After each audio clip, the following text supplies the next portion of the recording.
Welcome back to another episode of the My Latin Life podcast. Since 2014, My Latin Life has been your trusted guide to traveling and living in Latin America. Today, my guest is Andres Villarroel. He's based in Venezuela and he's a consultant that helps investors invest in the country of Venezuela. He's the host of a podcast, Venezuela Insider. Andres, welcome to the show. Thanks for having me. My pleasure. Absolutely. And where are you calling in from today? I am in Lecheria, Venezuela. It's quite a beautiful place. At least it's certainly a great place to live. And for people who are unfamiliar with Lecheria, could you explain where in Venezuela it is and a little bit about the culture there? Okay, Venezuela is on the eastern side of the country and is on the Anzoátegui state. It's a pretty relative new city because it is between the two largest cities in the state, Puerto La Cruz and Barcelona. So it's quite in the middle.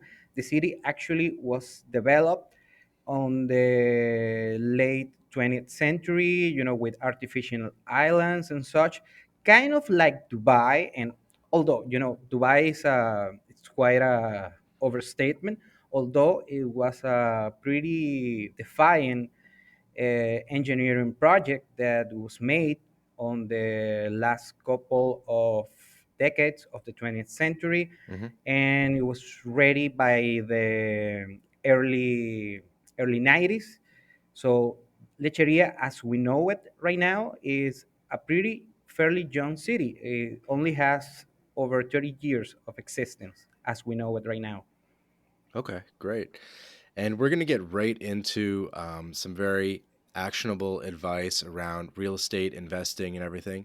But I thought the first topic we could cover was the one that you suggested, Andres, which is talking about sort of an American's conception of Venezuela versus the reality on the ground. So the difference between maybe what the mainstream media is putting out versus how Venezuela really is today, right now in late 2022.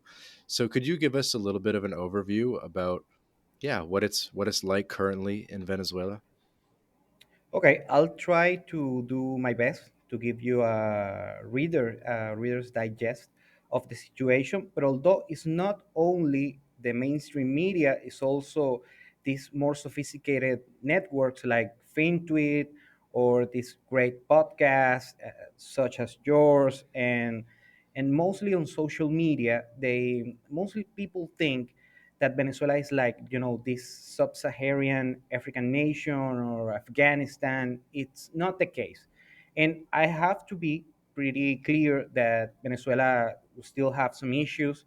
We had a bunch of issues on the past decade, but Venezuela is not this poor country that is projected on both mainstream media and social media. It's a country with a lot of problems, I have to say it, but it is also just a couple decades ago, Venezuela was one of the richest places, not only in Latin America, even on the 80s, in the 1980s, Venezuela was a top 10, top 20 country regarding GDP per capita. So it's not a poor place. It's a place that has been mismanaged by politicians. I have to say it, and politicians from all across the board, not only the current ones. And although we have some socioeconomic issues, some politics, and well, politics affects pretty much every place on earth, but Venezuela has been affected the most. And we had this perfect storm the past decade with some political mismanagement and socioeconomic trouble. And last decade, the economy shrink 80%, something that it was unseen by any nation in history without a war, just by pure economic mismanagement. Although those mistakes that were made, mostly by politicians, I have to say, they're being corrected at some degree, and actually the economy started growing on a pace around 10% per year since the past couple of years. And is there anything specific, like in the just in the past year in 2022, that you could point to as being important, other than, of course, there's been some changes with oil and with Chevron and cutting some oil deals. But what I noticed in my podcast that I had with Francis Melia, a guy from the UK currently living in Venezuela, what I noticed is that he was talking about how the internet has been getting better, the electricity lines have been getting better, the roads have been getting better, and a lot of core infrastructure. So that's in a different part of the country in Merida, but is that your experience as well? Yes, yes, certainly. Here's the deal. Let's start with the public services. Okay, for the internet part, the government had this basically a monopoly. They run the state-owned this company called CanTV, which basically is a juggernaut on Venezuelan communication, and they were pretty much the only internet provider. Now we have a bunch of small providers and some mid-sized providers. Actually, I'm using one of those, and we are doing this communication pretty well. Hmm. The roads, and the thing though, that I want to point that out is that Venezuela actually had a great infrastructure for Latin American standards back in the 80s, 90s, and the early thousands.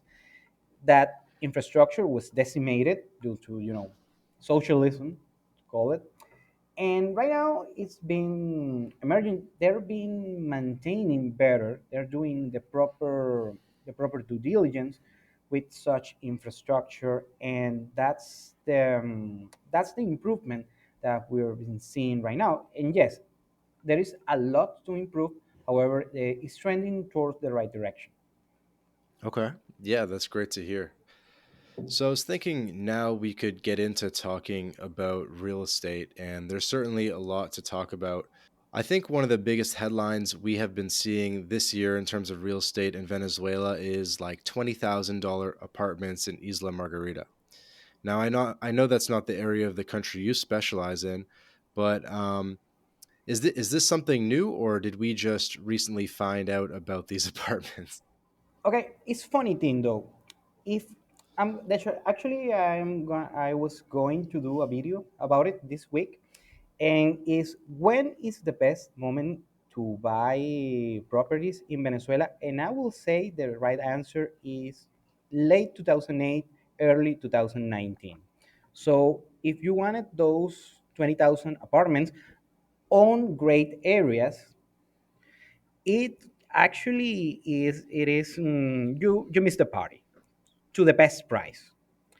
However, if you are still a good time to get some deals, but you have to know what you're doing. For instance, in Margarita Island, actually, I did some homework on Margarita Island just before COVID. I went there, I put boots on the ground, and Hmm. actually, I have on my network, I have people on Margarita Island. I call them every once in a while, and they gave me, the feedback on the current situation.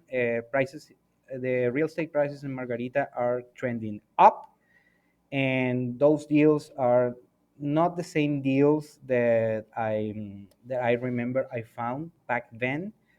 But still, you can, if you know what you're doing, you are well assessed. You're gonna find some deals.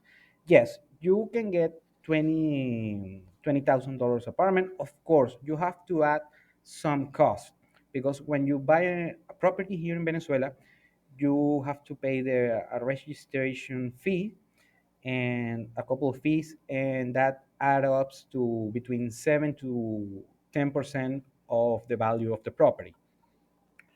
So you have to keep that in mind. Although Okay. there is another process if you are international and you wanna buy property here in Venezuela, you have to go some another process. You can just bluntly come as a tourist and start buying properties. You have to do some due diligence.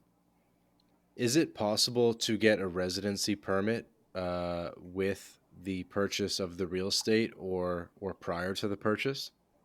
Uh, well, first, I have to clarify that we in Venezuela don't have a CVI program like in the Caribbean or Turkey or Portugal, you name it. And the let's say the traditional route, the most legal route is to get an investor visa. Although such visas, you have to apply it on your local embassies. Hmm. They're in Europe, on Mexico City, on Argentina. Right now, I don't think the Bogota, I don't know if it's fully functioning 100%, but it should be a good place. However, getting such investor visa, the chances are slim to none. There is a lot of red tape. Right now, this is the status quo for such visas. However, I'm gonna keep posting. I'm looking every day for news to laws to change, and they have been changing some. So I'm gonna keep people updated on my social media, on my platforms, if that thing changes. However, if you want to buy a property and you can get the investor visa, I suggest, if you are really committed to buying property here in Venezuela, try to get the investor visa, go and do the So due get the diligence. visa first. Yes, get the visa first, the investor visa. Hmm. However, you go to the embassy, start looking for the requirements, because it changed a little bit between embassy to embassy. So it's not the same thing to get to apply for the investor visa on, let's say, Western Europe, to do it on Mexico City. Probably in Mexico City, you're gonna have a better chance. Okay, good to Okay. know. Okay, although there is a couple of more paths if you want to buy a property here in Venezuela. The other thing you can do is register a company here in Venezuela. Although if you are international, you need a Venezuelan partner. What is usually done if is that the international registers a company, looks someone that maybe signs for, let's say, 5% of equity on such company, and using such company, you can acquire real estate here in Venezuela. Okay, great. So other than Isla Margarita, what are some of the other good places to buy in the country, in your opinion? Okay, I have a power ranking for that. I'll put Margarita Island on 5 or 6. And Okay. before I mention the other places, I want to say I'm not crazy about the idea of buying real estate in Margarita. It is because Margarita is heavily dependent upon tourism, so it's the main industry. So if anything, happens something, what hits the fan? Margarita is going to be one of the first places to be hit with the prices. So that's why I don't recommend to start buying properties on Margarita Island just for this fact. If you're buying for a lifestyle purchase, or you just want to buy a cheaper property and not expecting that much, just as a call option, you might say, okay, get this, let's say, 25, $30,000 property. However, for investment sake, I would recommend East Caracas, the east side of Caracas, a nice area on the east side of Caracas, although they are pricier over there. So you're not gonna get those such deals on the east side of Caracas. East side of Caracas. Okay. Of the investor power list, you're saying the number one spot is the east side of Caracas and investing in the capital, the biggest city in the country. Bring us through the rest of the list. Okay, the second place is Lecheria, my hometown, and here's why. Although compared to Margarita Island, Lecheria, of course, has a very touristic importance, so it's heavy on tourism. Although it's not as heavy, because tourism is like a second, third tier industry here on the state. The main industry, of course, is oil and gas, energy, supply chain, logistics. We have a Fortune 500 companies here. We have a big four firms here. We have a lot of things going on besides just the tourism. So if something happens in the country and you see a price reduction of the market, Margarita is going to take a huge hit. Meanwhile, here in Lecheria, it probably is not going to be that much affected if anything happens. And after Okay. Lecheria and in the northern Anzuategui, that's the whole area. Also, Valencia is on the west side of the country. It's a good place to start. It's one of the most important cities in Venezuela. And after that, I just can give you some wild cards because it's not it's uncertain. I can mention Maracaibo is the second largest city in Venezuela. It's on the west side. It was a huge city, although it's one of the cities that got most impacted by the crisis that we had last decade. So it would be, it would riskier to invest there. Merida, not a bad place. It's not a bad place. However, Merida, the problem with Merida is not as developed as the rest of the big cities here in Venezuela. And but because Merida is beautiful, it's lovely, it's touristic, but the same thing as Margarita. If something happens because it's heavily dependent upon tourism, you have the same effect on Merida. Also, the city where I grew up is called Puerto or Ciudad Guayana. It's an interesting market, maybe a second, third tier market, and after that maybe some of the coastal areas on the center of the country. We are talking maybe a city like Tucacas is heavily dependent on tourism. Also, La Guaira is close to Caracas. Is also it could be an opportunity, but after the first of four names on the list, everything beyond that is just sheer speculation and is more of an speculation rather than an investment. Okay. So run me through the list one more time just to make sure I have it down. So Caracas, east side of Caracas, number one. Okay. Lecheria slash Barcelona, number two. Okay. Valencia, number three. Okay. Okay. What were the Uh, others? I'll put number four, Margarita. Yes, Okay. certainly. Number four, But Margarita. it's a huge gap. But it's a huge gap between Valencia and Margarita. And after that, I can mention Tucacas. Is close to Valencia. Tucacas is a beach city. Is Hmm. heavily dependent on tourists. After that, we can put Mérida. We can put Maracaibo. After that, we can put Ciudad Guayana or Puerto Ordaz on the Bolivar state. It's on the south of the city of the country. And after that, it's a bunch of wild cards. Okay. Okay. Would you actually invest in Guayana City, Ciudad Guayana? Mm, Seems pretty rough. well, actually, I grew up there. I spent the pandemic over there, by the way. And the city is actually one of the most industrialized cities in Venezuela. So if the country actually reaches, let's say, 50 or 60% the shape that it used to have, and let's say 10 years ago, the real estate is going to go up over there, certainly. So it's not a bad place to speculate. Okay. Good to know. What about Cumana? Kumana, by the way, it was funny. I saw one of your publications on Kumana. And well, my take on Cumana is that it's a beautiful city. Don't get me wrong.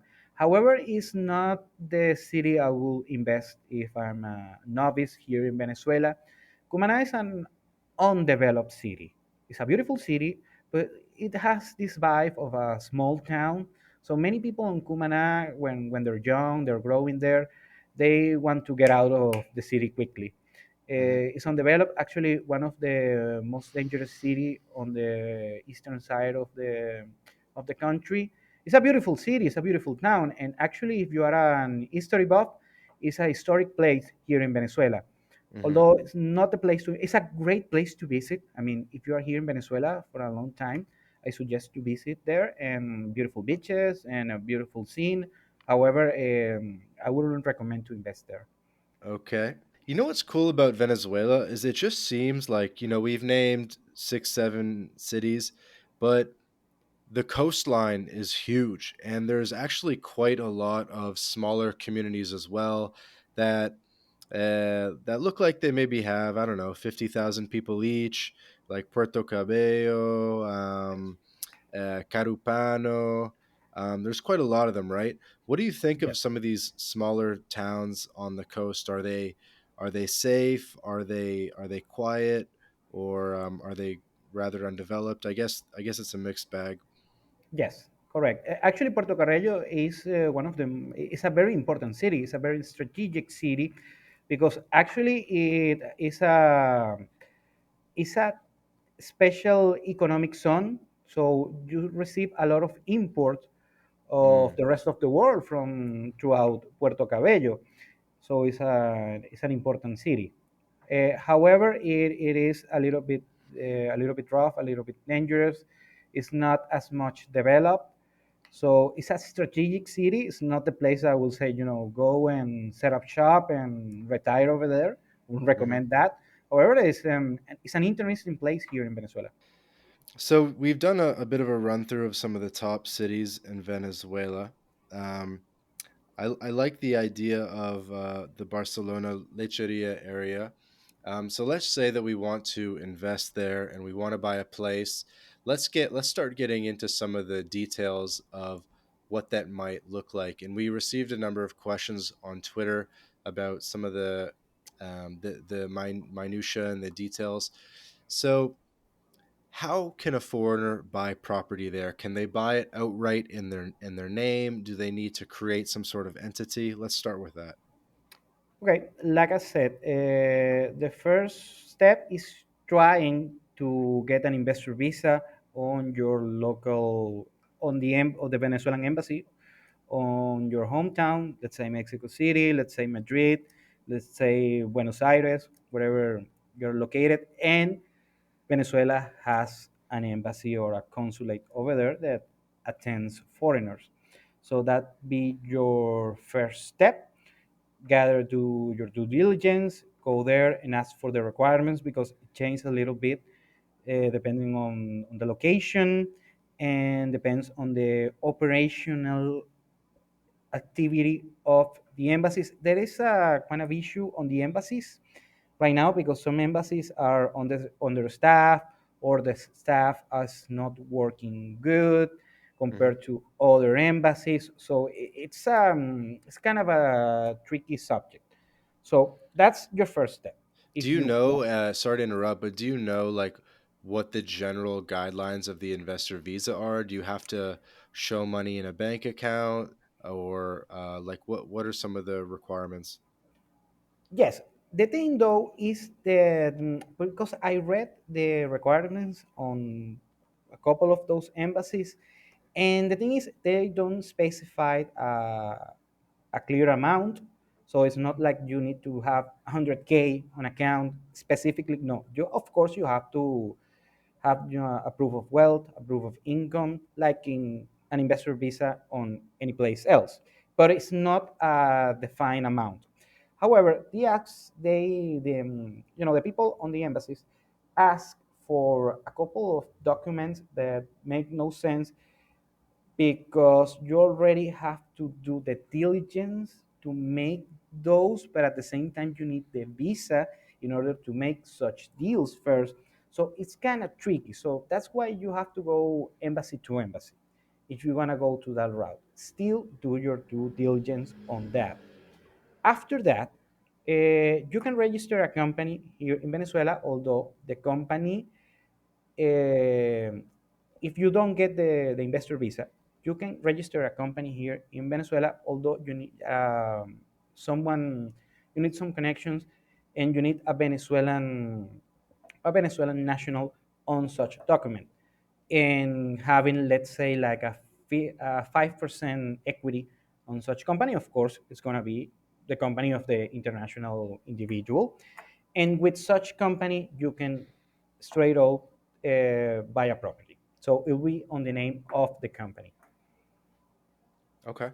Do you know if it's possible to buy real estate in Venezuela with a foreign company, like an American LLC or maybe like a UK LLC? Well, what you have to do is register a branch of such company, such international company.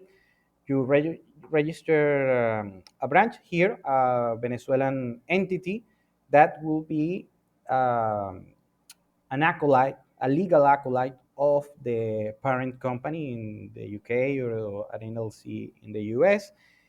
And after that, you can quit this acolyte company Hmm. straight by property here. Although it's gonna have the requirement that, let's say, 5% stake has to be owned by a Venezuelan.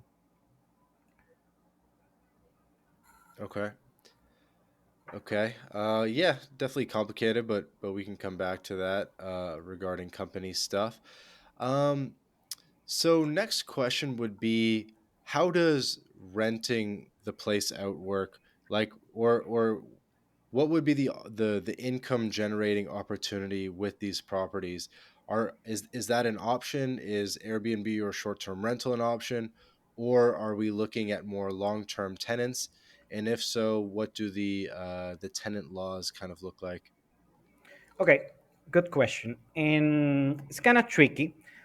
And first, I want to answer this question because I've seen a lot of people talking about they're gonna get expropriated their property here in Venezuela. And first of all, expropriations in Venezuela happened on the past, yes, indeed, although it was for strategic assets like industry, heavy industry, or farmland. I mean, if you buy, let's say, a UK citizen buys a small apartment on Margarita Island, it's not like the government are gonna, some guy on the government is gonna wake up and say, you know what, I'm gonna expropriate Bob's apartment on Margarita. So that's not gonna happen, first of all. And the second thing is the laws, as it was written like a decade ago, are more are more favorable towards tenants rather than homeowners. Hmm. And we had some issues on the past on that. I want to say that. However, the trend that we're seeing is that such laws are going to be reversed. So they're going to become more pro owner, from home owner. So on that regard, the situation is improving. And right now, what people do here, and it's kind of tricky, but they only lease properties long term is to people who owns companies. So you don't straight out lease a property to an individual, you lease it to another company, and the laws are different on the situation. So a company cannot expropriate, cannot take over the property, the apartment, the condo, you name it. And that's why in Venezuela, when you are signing a lease, you are signing it throughout a company, and that company gives permission to the tenant that's going to use such property. Okay. How is it that a local tenant would be renting a property through an entity? Is that something that's common practice, or is that just a best practice that you're recommending? Uh, well, actually, it's both. Most of the leases are signed using an entity, an NLC, a registered company, you name it. And although you have to understand something, especially if you're listening from the Western world, is that most people are renters on those big cities, New York, London, you name it. Here in Venezuela, most people straight up own their homes.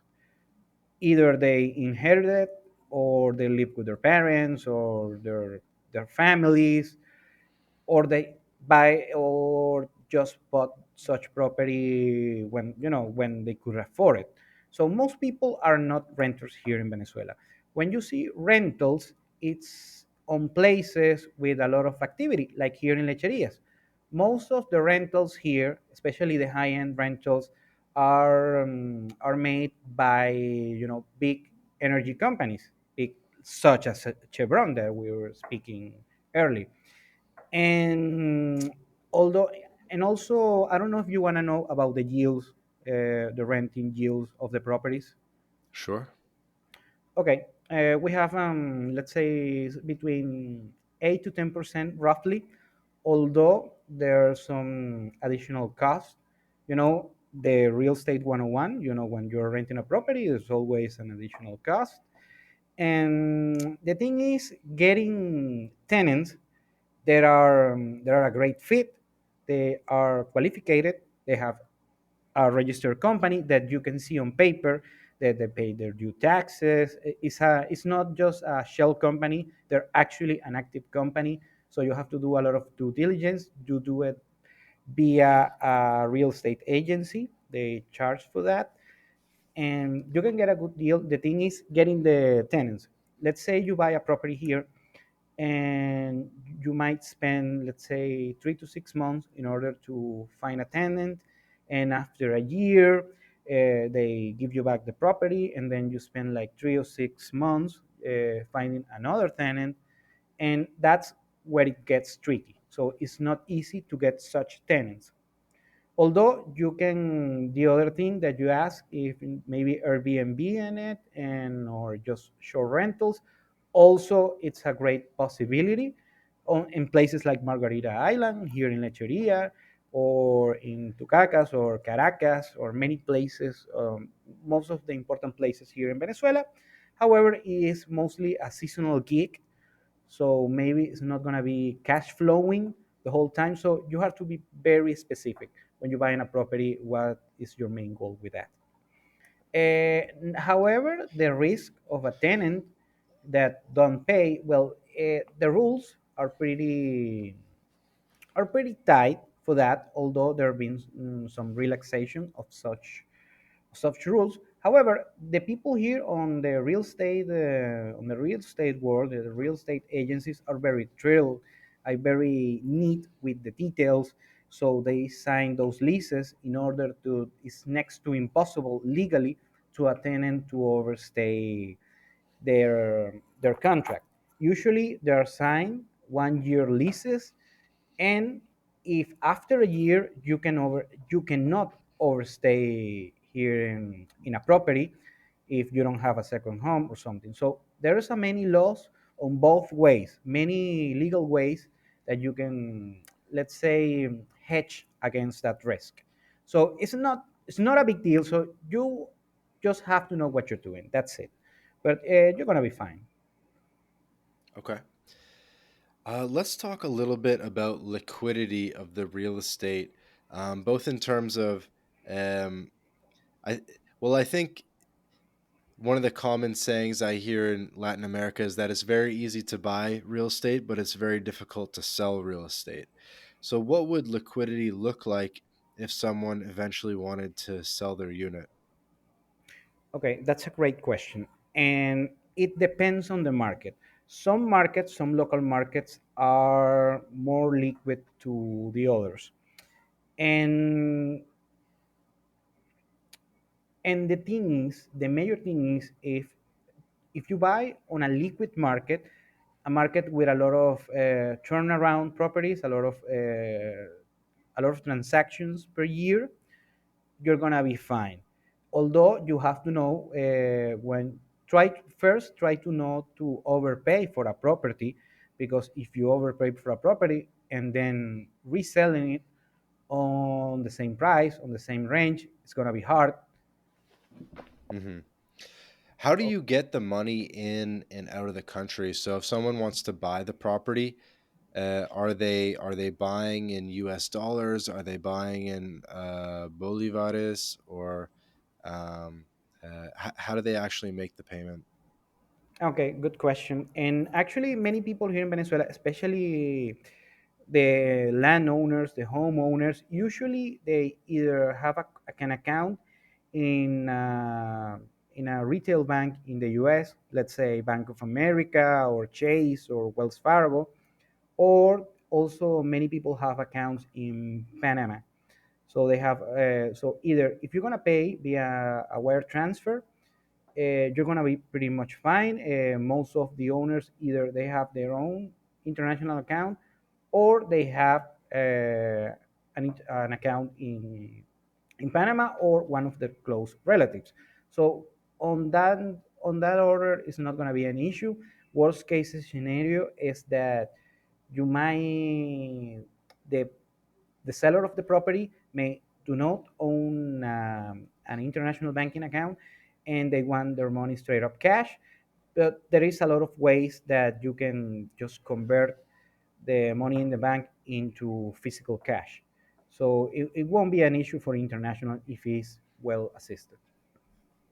Okay. And okay, I want to say another thing. You asked about liquidity, and there is two things.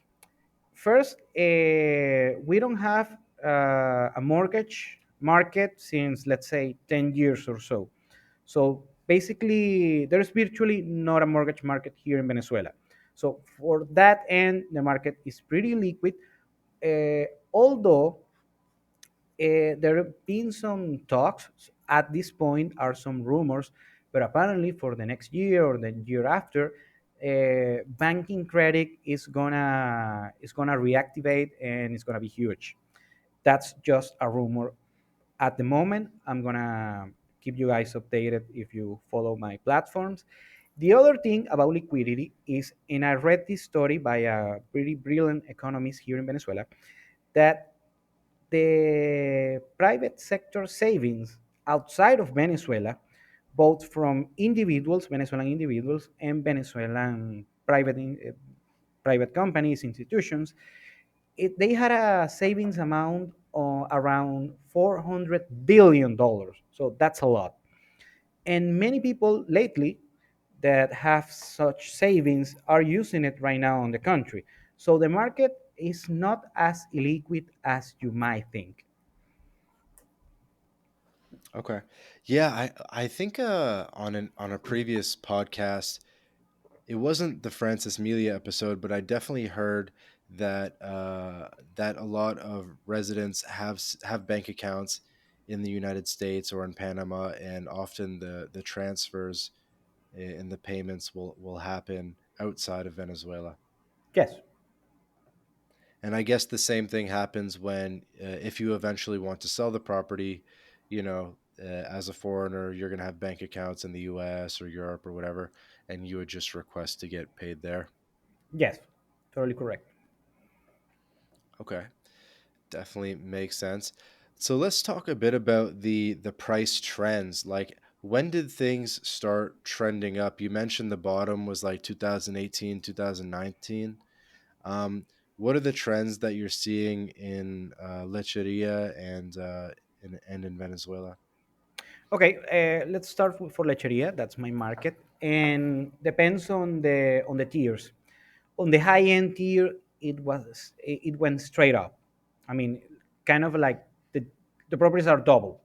However, the sellers, the property owners, they're actually asking a premium for their properties, and they're not getting it because they're over asking for I mean, they're overpricing their properties. That's for one end. Depending on the tier, you might found some opportunities, and we have of course a mid tier, a lower mid tier. We have a low end tier. So depending on the tier, it either grow very much or hasn't grown at all. But although where the trend that we're seeing right now is the properties on the high end that overgrew, right now they're kind of coming a little bit down, but just a little bit, not compared to 2018. On the lower end, we're seeing prices tick up. And most of the markets here in Venezuela are pretty liquid, not the lecherias, one, but most of them, and we're seeing a trend towards up, and it could be double or triple of what it was on the bottom on 2018, because things were pretty bad back then. And depends on the market, and depends not only on the city, depends actually just on the apartment complex where you're buying, let's say, or the residency, the specific street. I mean, just that small details can make a huge impact if you're buying real estate. Well, that happens all around the world. In Lecheria is not an exception. Okay. Definitely makes sense. I had a question specifically about Lecheria. And I noticed that a big component of Lecheria is the Complejo Turístico El Moro, which is basically like a marina, um, and a very, I guess it looks like a very new development. So is that typically where you are directing foreigners to invest in, is in this marina area? Or would you have them invest maybe in like the Casco traditional town outside the marina, or where specifically? Okay, depends on the price. Depends also what you're up to, if you are investing long term or if you are just making a lifestyle purchase. Of course, if you can find a great property at a great price on the Complejo Turístico El Morro, go for it. Don't think about it, because I've seen many people that overthink the things. They had paralysis by analysis, and they lose great opportunities. Although you can find opportunities in both ends, on the Casco Central, on the Complejo Turístico, depends on the price. It's like Warren Buffett says, it's better to buy a great company at a bad price, at a good price, than buying a good company at a great price. You know what I mean? Hmm. So you're saying that either one could work, both in the town or in the marina? Yes, both can work. Although, of course, you can, if you have a property that is on the same price on the marina that on the Casco Central, just straight out go to the marina and don't hesitate about it. However, the properties on such areas are getting really pricier, and really expensive pretty fast. So if you have to look around, shop around, and if you find a great deal in regards on price, it will be great. Right. Would you say that in Venezuela that foreigners should be buying in gated communities like in privadas, or is it okay for them to buy in places like outside of gated communities, either buildings with a doorman or just like a straight up normal like I don't know, property without a doorman? Like what would you recommend between those three options? Okay, that's a great question. But first of all, in Venezuela, actually having gated communities is not a luxury. I mean, most people on the middle class live on gated communities, so it's not such a luxury as it might be in Mexico, in Colombia, or something like that. So many properties here, many residential complex have their own security guards and gates and CCTV camera systems. So it's not a luxury; it's preferred. The property has greater value and actually more resale value if you go on that route. I mean, but it's not like you have to buy a fortress. You can find property, you can find great deals on both ends, if you're asking for the investment side. For the lifestyle side, if you let's say you're an American and you want to be safe, it's more on the location rather than the fact that you live in a gated community or not. Okay. So very common that it's a gated community. Specifically about that marina area in Lecheria, is it possible to have a boat there? Do you know anything about the rules and the costs associated with mooring a boat? Well, actually, it's a little bit tricky. First, the marina, usually around the world, the marina, where you park the boat, is actually one of the biggest cost of owning a boat anywhere on the world. Here in Lecheria, it's actually pretty inexpensive because we're surrounded by marinas. I remember a couple of weeks ago that I think you tweeted a map of Lecheria. Hmm. You remember that? Okay, and you saw there was a lot of marinas and coast, and so we are surrounded by marinas. Actually, here I can just walk 10 steps and find a free marina. So it's not expensive on that regard. The expensive thing of owning a boat here is the maintenance. Of course, that's every place on the world. We have a lot of small businesses that cater towards that. They make the maintenance and such. So owning a boat here is, of course, owning a boat is expensive all around the world. The that saying of the three F's. Well, here it's not different. And although the parking thing, the parking fee of getting a boat is not difficult. The only thing that is kind of tricky is the permit to sail outside of the city, because you need authorization from the Coast Guard, and in order to do that, you have to paperwork in order of, let's say, you buy let's say a 21 feet boat, speedboat. You have you need to have all the documentation and the permit in order to drive such boat into the open sea. It's not difficult. It's a little bit of hassle and red tape. However, it's manageable. It's not a deal breaker in order to own a boat here. It's quite a straightforward process. So, talking about boats, I had another question, which is that, boating in Venezuela just looks extremely beautiful. And I was wondering if people maybe register their boats in Panama or in Colombia or Trinidad or somewhere in the Caribbean, and then they spend part of the year in Venezuela. Maybe they're Venezuelan citizens that live abroad, or just other types of sailors. Do you have any anecdotes about sailors and bringing the boat into Venezuela and coming to marinas there? Well, I heard a couple stories, not directly. It is possible. It's certainly possible, indeed.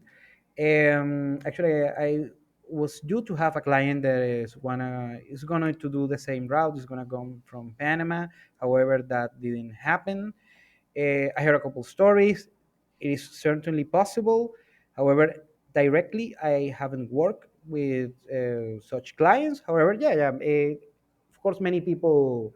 I heard many stories. The people doing that. It won't be an issue. However, what I've seen firsthand is foreigners that come here. They buy a boat here. Actually, they're very cheap. It's one of the cheapest things that you can buy here in Venezuela. Speedboats. Was that? Yeah, getting a speedboat here in Venezuela right now, of course, the market is shifting, is pretty cheap because a used one, not a new one, because the maintenance it is expensive for most people, because people, let's say middle class people, when Venezuela was wealthier, they had these boats just as a hobby, just Mhm. as a toy. And when things got rough, they couldn't afford the maintenance on such boats. And there is a lot of cheap deals if you want to buy a boat here in Venezuela. It's actually one of the services that I started to promote here in Venezuela. Okay, that would be interesting. Um, I have another question about what types of foreigners are most common in Venezuela, because I think Americans and Canadians need a visa to enter, but Yes. Europeans can enter Venezuela visa free. and I've also heard that it's popular among Russians as well. Yes. So who are the most common buyers of real estate, and who are the most common just general tourists that go to the beach and stuff? Who are the most common tourists and investors in Venezuela? Okay, that situation has shifted from, let's say, 5 to 10 years ago. We had a lot of Brazilians, we had a lot of Colombians, of course, due to their close Hmm. nations. We had still have a lot of Americans, by the way, mostly expats from the oil companies. They come here. We have a lot of Chinese people. We have a lot of Russians, as you said. That's a late trend, although they're everywhere. I remember that I was jogging on a park in Ciudad Guayana, and this place is in the middle of nowhere. And I was jogging, and just a guy jogging, and he was speaking Russian and jogging next to me, on the jogging on the other side. Hmm. And it was funny. So we have a lot of Russians indeed on the past, let's say, 2 or 3 years. A close friend, went to a holiday on Margarita Island, and on the complex, half of the tourists they were Russians. He was talking about it. We have a lot of Middle Easterns, mostly from Iran, and we had a other couple of people, a couple of Mexicans also. Is getting interesting for Mexican tourists. And although on the late trends around the world, for instance, we don't have a digital nomad community like you have in Mexico City or Playa del Carmen or Medellin. We don't have that here in Venezuela. If you want to know, if you care to know. Hmm. If there was to be a growing digital nomad community in Venezuela, where do you think it would form? Where would it make the most sense to happen? Would it be on Isla Margarita? Would it be in Lecheria, Barcelona? Would it be in Merida? Well, exactly the places that you mentioned. Actually, here in Lecheria, and I put it on social media, they opening a branch of WeWork. You know WeWork. You know this Yeah, company sure. that, yeah, the co-working spaces. They just open a branch here in Lecherias, just like a couple of blocks from where I'm right now. So that's interesting. Like you said, the go-to places, the short list, will be Margarita Island, certainly. It will be on here in Lecheria. Actually, Lecheria is it's developing as a regional hub, a domestic hub. Because the thing is, Lecheria was the best kept secret here in Venezuela. Many people from Venezuela that lives in other states, they don't even know the Lecheria exists. Although the news is spreading pretty fast. That that is on the domestic side. However, internationally, it's been spread as well. We had an international fair right here, and we had embassies from Malaysia, Indonesia, Vietnam, Egypt, Poland, and Turkey. So is the word is spreading pretty fast here. Yeah, definitely makes sense. Yeah, and I want to finish with the Margarita Island. Many people doesn't know, but Margarita Island is a big island. It's not just a city. There is a bunch of smaller cities. So if you, for instance, want to know maybe a hidden gem in Margarita, you don't want to be bothered, and it's not as touristic. Is on Juan Griego. Juan Griego is a smaller city on the other side of the island, and that also can become a pretty good digital nomad hub. Hmm. Okay, that's a good tip. Yeah, Isla Margarita is huge. Yes, yes, and it's beautiful. You can spend, let's say, 1 year or 2 years and not knowing everything because they have a bunch of beaches and a bunch of hidden secrets and a bunch of small restaurants and a lot of activities. And if you get bored on Margarita Island, there are two smaller islands that constitute the state. the state is called Nueva Esparta. So you have Margarita, is the main island. You Hmm. have also Coche, that is being trending up. It's kind of a Instagram worthy place, like a Tulum, something like that. Well, Coche Island is close to Margarita. It's becoming that. It's like a Tulum in Margarita. And you also have another island called Cubagua, which is actually a pretty historic site. It's more of a kind of a cultural, historic heritage site. I mean, it's not fancy, and it's no hipster. It's more of a history buff kind of place. So it's a bunch of things that you can make just on Margarita Island. Okay. And from I think Puerto La Cruz or somewhere near Lecheria, there there are there are boats, there are ferries that go to many of the islands um, off the coast of Venezuela. Are there some are there some ferries that go as far as Isla Margarita? Yes, of course. Actually, that's the main destination. We have like 3 or 4 ferry services going there. It's a 3 hour ride. You can take your car even if you want. And yes, you can, for instance, let's say you are here in Lecheria and you want to go today to Margarita, you can get a ferry and you will be arriving at nighttime. Okay, yeah, I saw that. And so is Puerto La Cruz Lecheria, is that the main city of departure for Isla Margarita, or is it more in Cumaná, or is it more somewhere else, or There is the most traffic yeah, going like to the Margarita. most popular departure point? Yeah, it will be Puerto La Cruz. Is the most has the most transit to Margarita. Although Cumaná is a huge spot because it's closer to Hmm. Margarita Island. So it's Hmm. like a 1 hour and a half, 2 hour ferry. Okay, but Puerto La Cruz has it as well. That is good to know. And then speaking of Puerto La Cruz and Barcelona, which are kind of these two big cities on either side of Lecheria that seem to basically form one continuous Yes. metropolitan area, how would you describe the relationship between the two cities? It seems like Barcelona is bigger and more populated. Okay. Um, but yeah, could you just speak a little bit to that dynamic? It's kind of funny, and if you want to be, more broad about it, we also have Guanta, that is a city after Puerto La Cruz. It's on the road via Cumaná, by the way.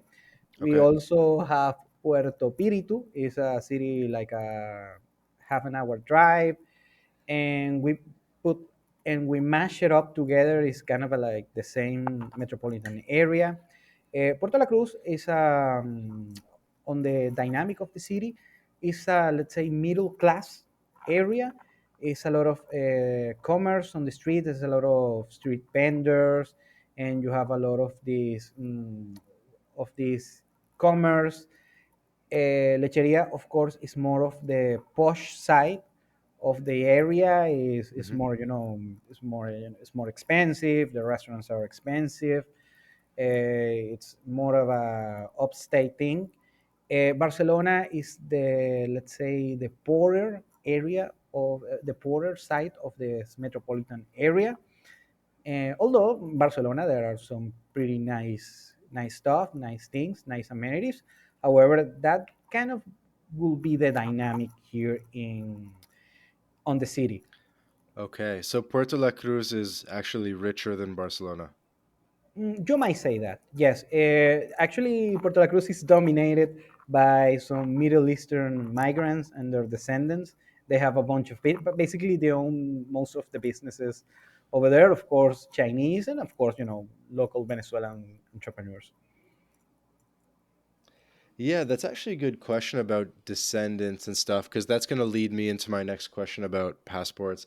But regarding descendants, so I know, for example, there's a lot of Italians in Venezuela. What's the most Italian city in Venezuela? Good question. I will say, I will say Ciudad Guayana. Actually, we have a club, an Italian club in the city where I grew up in Ciudad Guayana. Also, we have an Italian club here, so that could be a, a nice hub.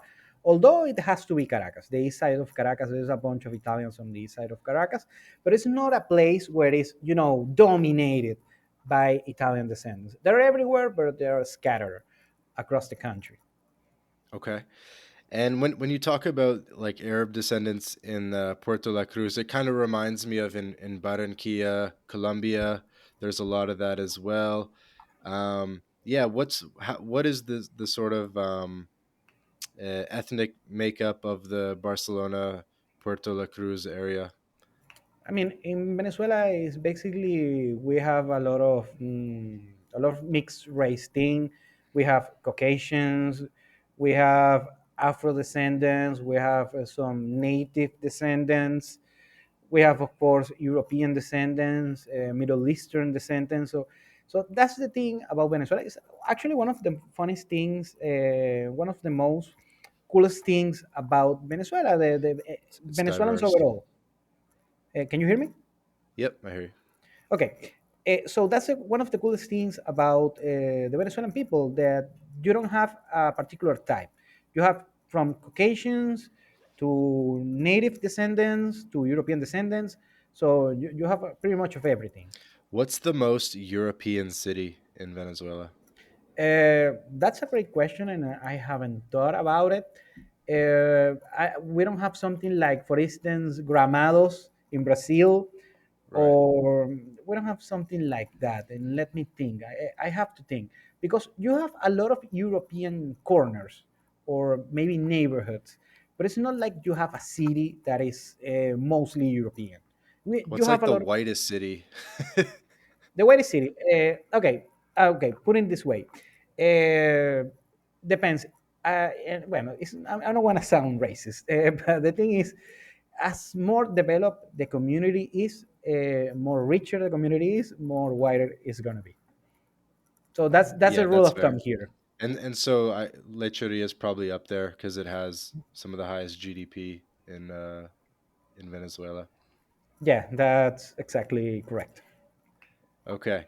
And sorry, I don't mean to throw you under the bus or anything, but I'll Yeah. hit you with one more. Okay. What with among Venezuelans, where do Venezuelans say are the most beautiful women in the country? What city?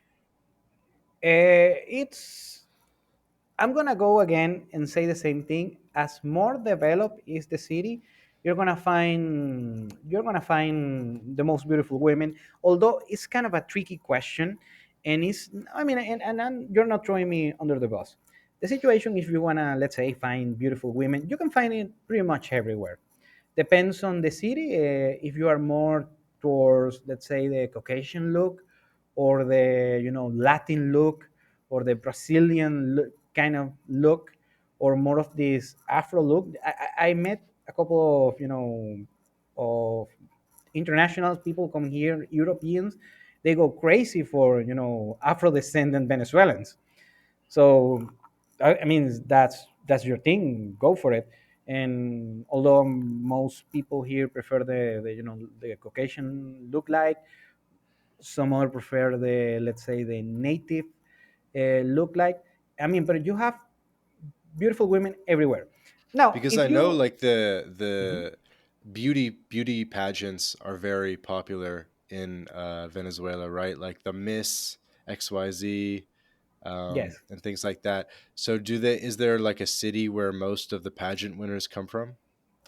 Well, of course, like is like the capital, Caracas has the most of the pageants, the beauty pageants. But I mean, we have beauty pageants every week, and Miss Venezuela, and we watch here both Miss Venezuela and Miss Universe, and people watch it like it's the Super Bowl, or it's like the World Cup final or something like that. People, Hmm. I'm talking every people. I'm talking 40-year-old straight males. They watch the Miss Universe or something. So it's not it's a popular thing.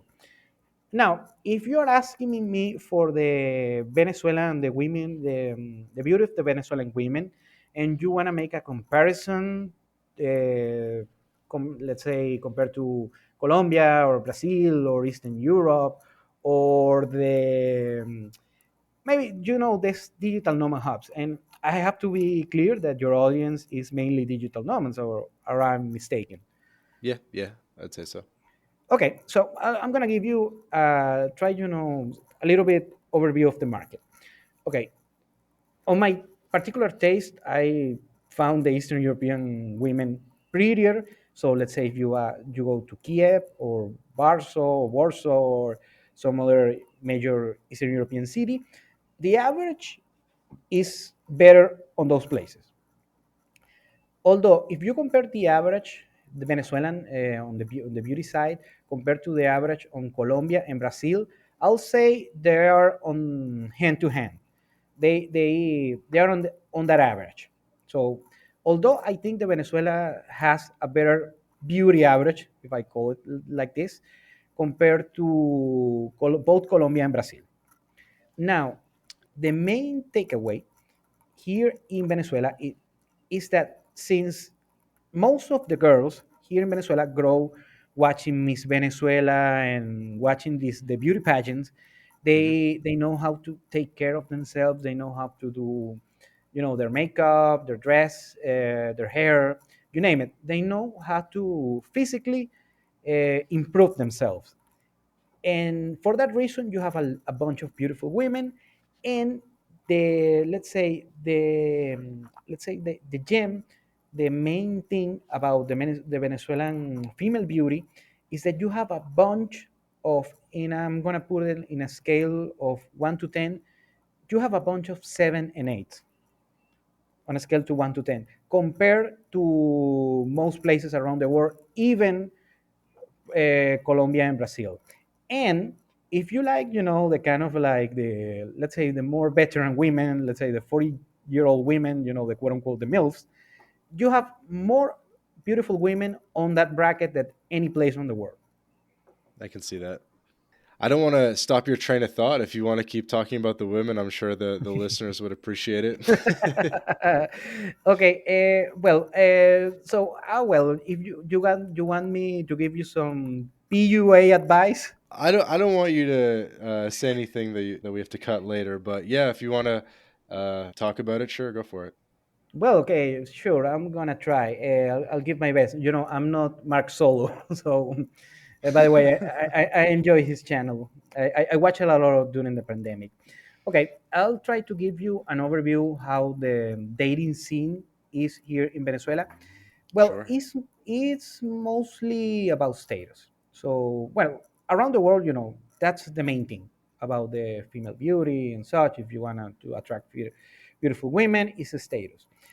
The the advantage, the ROI that you have here in Venezuela is that you have a bunch of, like I said, 7 and 8, not the most beautiful women, but high-end beautiful women that in other countries they look unreachable. Let's say in Miami.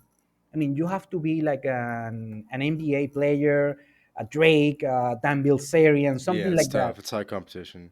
Here, if you, let's say, Lecherias of or Eastern Caracas, if you come and you are a pretty decent guy, if you are let's say a digital nomad who makes, I'm gonna put a rough number, 5K a month, and you take care of yourself. If you have a tat bot, it's okay. It won't be a problem. Just groom yourself well, speak yourself well, make a little bit of contacts, speak a little bit of Spanish, and you're gonna be set. It's gonna be within reach. Way better than not only the United States or Europe, but also it is better than many places, even in Latin America. The dating market is way better here in Venezuela than in Mexico, for instance. I believe it. And the thing about in what I like about Venezuela and this untapped potential as a digital nomad hub is that, well, the cost of living is not it's not cheap, dirt cheap, like Philippines or something, but it's pretty manageable. It's reasonable. It's like what you might have, a little bit less that you might have on Medellin or Mhm. Playa del Carmen or Mexico City. And let's, for instance, let's make a comparison with Mexico. Mexico, by the way, I thought of leaving to Mexico a couple of years ago, but I didn't. Mexico has probably the best ROI regarding cost of living. I don't know if you agree. Mexico, best ROI, cost of living. Yeah, it can differ a lot depending on where you are in the country, not unlike Okay. Venezuela, I'm sure. Okay. Okay. Well, I mean, just my take. For me, it's the best, probably, arguably, the best ROI regarding cost of living. However, there are two things that I don't like in Mexico. The first is that is getting pretty expensive really fast. And Yeah. from what I'm seeing, especially with this trend that many Americans are moving to Mexico, especially remote workers and such. And Hmm. that's okay. That's one thing. The other thing, I don't like the hypergamy premium that you pay on Mexico, What do you mean? because the thing about Mexico, Mexico is a beautiful place. However, let's say if I use this, if you allow me to use this term on beauty per capita. By the way, and I don't want to sound offensive because Mexican people are great people, are very nice people, and I always they always treat me pretty well. However, Mexico, it doesn't stand out for female beauty. Yeah, it can depend, depending if you're in the north or the south. Okay, depends. But the thing is on per capita terms. On per capita terms, there are more demand than supply on that regard. So the competition is rougher on Mexico than here in Venezuela. And that's one of the things that Venezuela can provide if you are a single digital nomad or single remote worker or you name it, compared to Mexico. That's one of the advantages that I see. I don't know if you agree or disagree. Well, for sure. I mean, it's an untapped market in Venezuela, just the dating market, if only because most Americans can't even get into the country. So it's really going to be mostly Europeans, I suppose. I mean, but that the visa requirement. Well, I have good news. At this point, it's just speculation, but I've listening and hearing a lot of rumors that the tourist visa for Americans might be removed for next I year or the Yeah, I year could see it. after. That stuff takes a little bit of time, but I could definitely see it maybe in the latter half of 2023 or something like that. Yes, yes, I definitely see it, and actually, please follow my platforms, and I'm gonna keep you guys updated on that. Yeah, definitely. And so we got a bit sidetracked there, but so let's just say someone does want to come to Venezuela, some digital nomads. What services are you providing, or how can you help them smooth their transition? Can you help them maybe find an apartment or things like that? Yes, I do a lot of procurement for such things. First, I start with consulting what they want to achieve here in the country. And for instance, one of the main concerns are safety.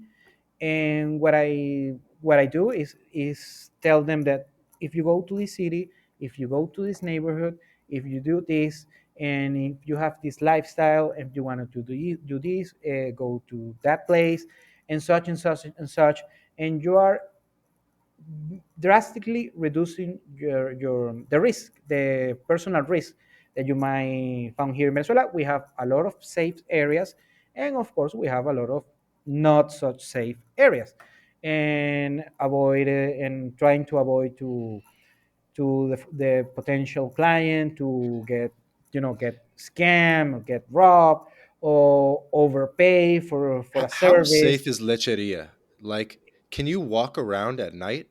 Yes, definitely. It doesn't get safer than Lecheria. And I'm not talking about the marina, but let's say in the Casco Centro or something. Um, Yeah, yeah, you can walk. You can walk. pretty okay by there on the avenue on the la avenida principal de Lecheria, the main avenue of Lecheria. You can walk the whole avenue by midnight, and it should be a problem. Actually, some police cars pass by every 10 minutes, 15 minutes, so it's gonna be okay. I mean, the city is pretty Okay. safe. And the funny Is this Avenida Urbaneja that you're talking about, or is that a different one? No, no, it's not the no. Está la avenida principal de Lechería y está, and there is another major avenues called Daniel Camejo Octavio. Okay. It's the main avenue. Actually, we're pretty close. I'm seeing the avenue right here. Okay. Anyway, but so yeah, so walking around is pretty safe. You're saying Lecheria is one of the safest cities or neighborhoods in Venezuela? Yes, yes, but by a mile. And actually, I said it on a tweet couple of weeks ago that we don't count the homicides or the crimes. We count the years without having an homicide. Interesting. What do you think contributes it to it being so safe? Well, pretty much is because it's a pretty narrow city. It's a smaller city. It's a city, but it's a smaller one. Of course, the high prices of the real estate is not affordable for most people.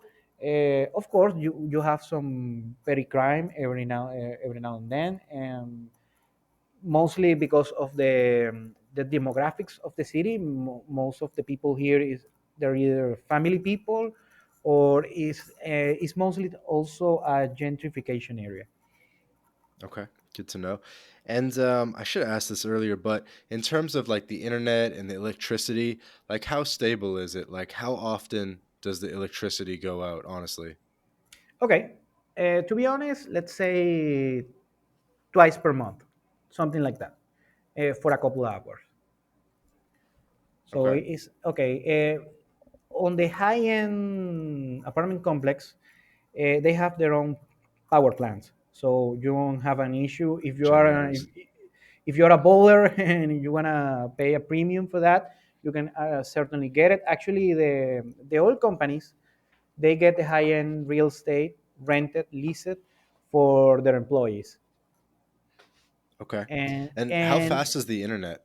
Like okay. what download speed are you getting? I'm gonna do the speed test right now. I have my phone here, and it's usually you can get up.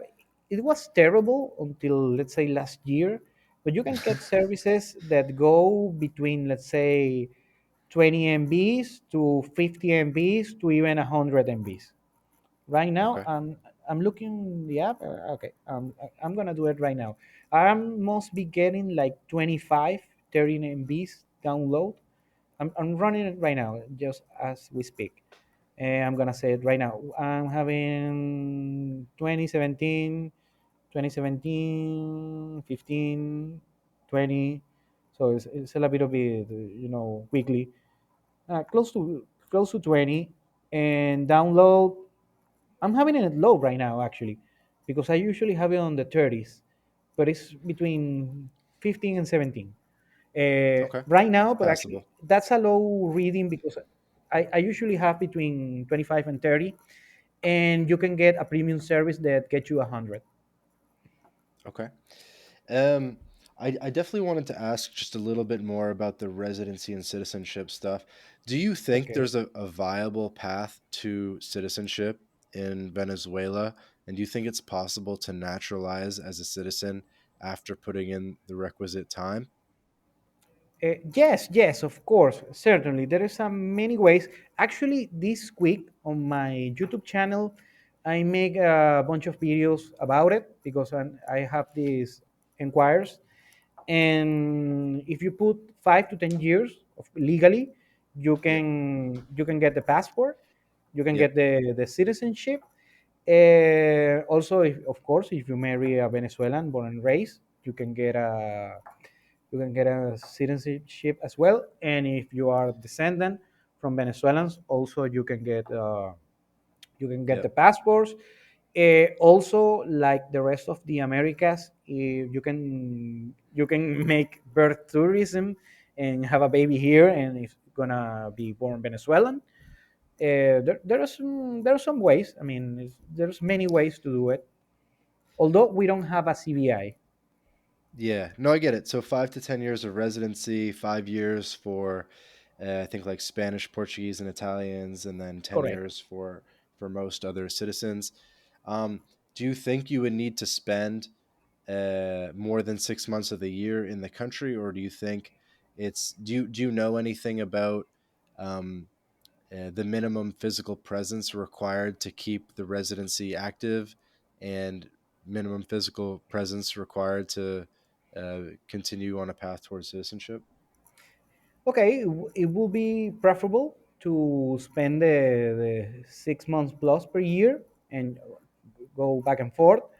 And maybe after that, maybe you can spend a little bit less, but still spend some significant amount of time here in Venezuela in order to get the citizenship. Hmm. But yes, it's not a fixed requirement, although it's kind of a loose requirement, but still is preferable to spend quite some time per year here in Venezuela in order to get the citizenship. Yeah, makes sense. Yeah, I think it'd be cool. I think it's a great. I think it's a very underrated place to potentially get a residency permit Sure. with a lot of upside potential, especially if you have one of those European citizenships. Yes, yes, and actually, the Venezuelan passport is stronger than you might think. For instance, has a Schengen visa. Yep. It has visa to places like Russia. So, as Yep. a Venezuelan, I can just go to Russia without a visa, and Iran, maybe. other difficult places. Yeah, definitely makes sense. Um, yeah, some of those uncorrelated places. I wonder if you guys get like North Korea.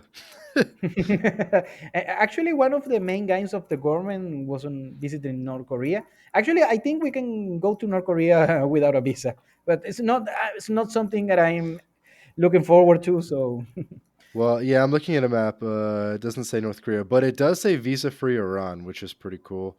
And you get Turkey as yes, well, and a lot. we have direct flights to Iran, to Tehran. That's crazy.